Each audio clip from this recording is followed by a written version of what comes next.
Pravomoćnom presudom Miloš Stupar je oslobođen optužbe da je kao zapovjednik drugog odreda specijalne policije MUP-a Republike Srpske počinio genocid u Srebrenici srpnja 1995. godine. Ranijom prvostupanjskom presudom Stupar je bio osuđen na 40 godina zatvora.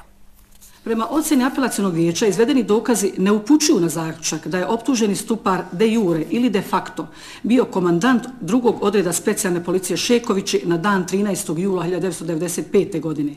Također, vijeće ne nalazi dokaze ni da je optuženi imao efektivnu kontrolu nad pripadnicima tog odreda. Kako je rečeno, Stupar je od februara 1994. do juna 1995. bio komandant drugog odreda specijalne policije iz Šekovića i na toj funkciji bio privremeno.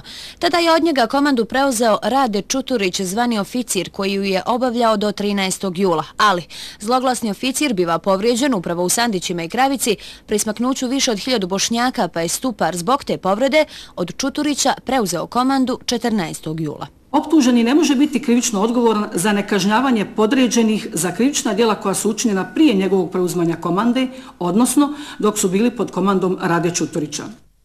Osim što nije kažnjen za nekažnjavanje počinilaca stravičnih zločina, apelaciono vijeće nije ni razmatralo dokaze koji bi se odnosili na obavezu da spriječi ove zločine, zašto ga je tužilaštvo teretilo u izmijenjenoj optužnici, jer se na prvostepenu presudu kojom je Stupar osuđen na 40 godina zatvora žalila samo odbrana, a sukladno zakonu o krivičnom postupku, tačnije članu 307, žalba, ako je podnesena samo u korist optuženog, presuda se ne smije izmijeniti na njegovu štetu.